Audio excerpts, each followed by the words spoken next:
Di dunia ini kepemilikan sementara. Ibu punya motor, mobil, rumah atas nama ibu. Tapi begitu kita meninggal, selesai, pindah ke tangan orang. Berapa banyak rumah yang sudah kita beli misalnya, atau kendaraan tadinya atas nama orang lain. Tapi udah selesai, seperti itulah. Tapi di akhirat, di surga, itu kepemilikan abadi. Sekali kita punya istana itu, selamanya milik kita. Tidak ada pindah tangan lagi, karena tidak ada kematian lagi. Makanya Allah selalu hubungkan surga dengan khalidina fiha, kekal di dalamnya, kekal di dalamnya. Supaya orang berpikir, ini kepemilikan abadi. Dan ini satu hal yang luar biasa. Tidak perlu takut mati, tidak perlu takut tua. Kata Nabi SAW, orang yang masuk surga tidak akan habis masa mudanya. Tidak akan sakit fisiknya. Bahkan Nabi SAW mencikal lebih dalam. Tidak ada meludah, tidak ada beringus. Gak ada yang jorok-jorok lagi gitu. Bahkan makanan dan minuman yang mereka konsumsi yang tidak dibutuhkan oleh tubuh mereka akan keluar dalam bentuk keringat yang lebih wangi dari kasturi. Nggak ada WC di surga. Kita nggak butuh itu. Kita makan makanan nggak jadi kotoran. Kalau yang tidak dibutuhkan oleh tubuh keluar dalam bentuk peluh atau keringat itu lebih wangi dari kasturi. Jadi kehidupan abadi yang luar biasa. Dan saya sarankan buat diri saya dulu, kemudian ibu-ibu sekalian juga selalu ulang-ulangi, dengarkan tentang ceramah surga, tentang neraka. Jadi kita tahu ini loh, tujuan utama saya itu. Nah, dengan mengikuti jalannya Allah, syariat Allah Subhanahu wa taala, kita akan dapat itu. Itu sifatnya sebentar sekali. Kata Nabi SAW, sungguh demi zat yang jiwaku dalam genggamnya, maksudnya demi Allah, surga itu lebih dekat kepada salah seorang dari kalian daripada tali sendal kakinya sendiri. Tali sendal. Dan neraka lebih dekat kepada seseorang dari kalian daripada tali sendalnya sendiri. Ini Nabi SAW jelaskan agar seseorang faham. Sedikit sholat, puasa, ibadah, ajal datang, mati masuk surga. Kan sebentar sekali. Orang buat dosa, zina, riba, mengganggu orang, segala macam, mati masuk neraka. Begitu gampangnya orang masuk surga, begitu gampangnya orang masuk neraka. Maka harus kita hati-hati sekali. Waktu kita terbatas, harus jeli. Ya. Kalau Allah berikan ketampanan, kecantikan, kekayaan, kedudukan, bukan untuk melanggar, bukan untuk maksiat. Ya. Tapi untuk justru digunakan beribadah kepada Allah Subhanahu wa ta'ala. Allah sudah gambarkan Nabi Yusuf alaihissalam, manusia tertampan di dunia, dipakai untuk ibadah kepada Allah. Nabi Muhammad SAW dan para nabi-nabi, para sahabat, para sahabiat, mereka gunakan untuk ketaatan kepada Allah Subhanahu wa ta'ala. Dan itu akhirnya mereka bahagia di dunia, mereka juga akan dapatkan yang terbaik di akhirat. Sementara orang-orang yang kafir, ya, mereka walaupun tampan, mereka walaupun cantik, akhirnya habis kehidupan mereka dalam kemaksiatan. Di dunia mereka rugi, di akhirat mereka juga rugi. Nanti akan kita paparkan lebih panjang lebar tentang masalah efek amal soleh dan efek daripada dosa itu. Kembali ke poin tadi dulu. Jalan pertama, jalannya Allah Subhanahu wa ta'ala. Ujungnya kalau ibu patuh kepada Allah akan masuk ke dalam surga abadi. Dan itu sangat mudah.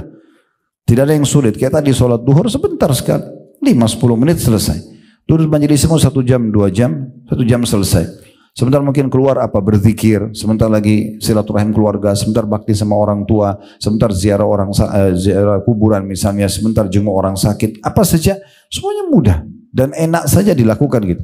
Meninggal, ajal datang yang kita tidak tahu kapan datangnya, bisa hari ini, bisa detik ini, bisa lusa, bisa kemudian kita akan dapatkan surga tersebut.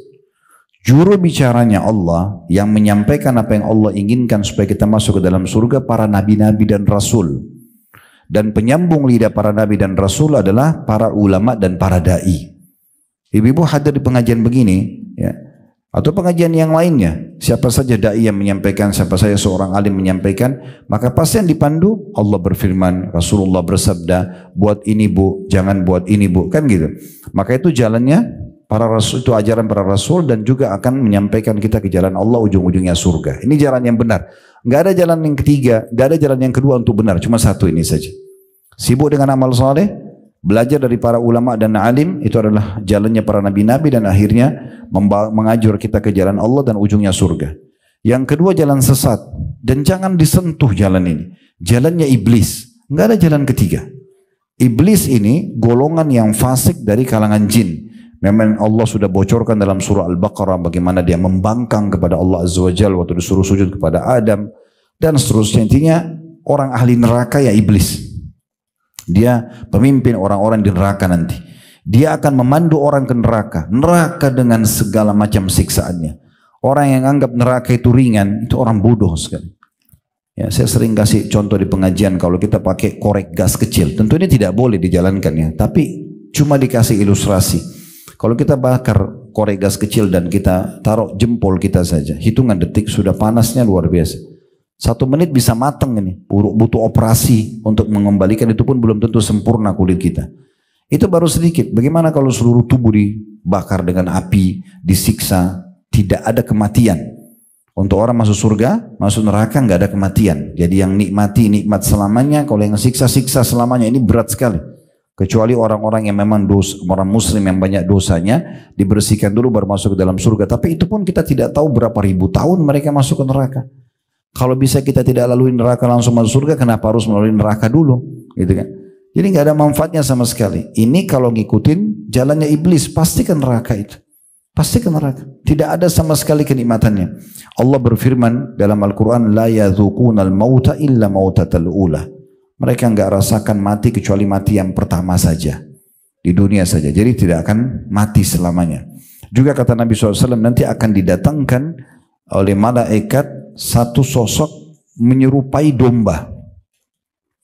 Kemudian sosok malaikat itu akan memanggil seluruh ahli surga dan mereka mendengarkan suaranya, wahai penghuni surga, maka semua mata ahli surga menuju ke domba itu.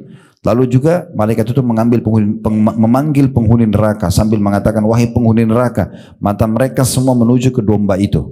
Kemudian kata malaikat tersebut, apakah kalian mengenal ini? Maka mereka mengatakan semua serentak. Kita semua akan mengatakan di surga atau di neraka, iya kami kenal, itu adalah kematian. Jadi nanti semua orang akan mengakui kalau dia sudah melalui kematian, toh akan mati, akan diwujudkan. Lalu disembelihlah kata Nabi SAW domba tersebut, dan akhirnya malaikat itu mengatakan, wahai penghuni surga, nikmatilah surga kalian selamanya karena tidak ada kematian mulai hari ini, dan hai penghuni neraka, rasakanlah siksaan tidak ada kematian hari ini.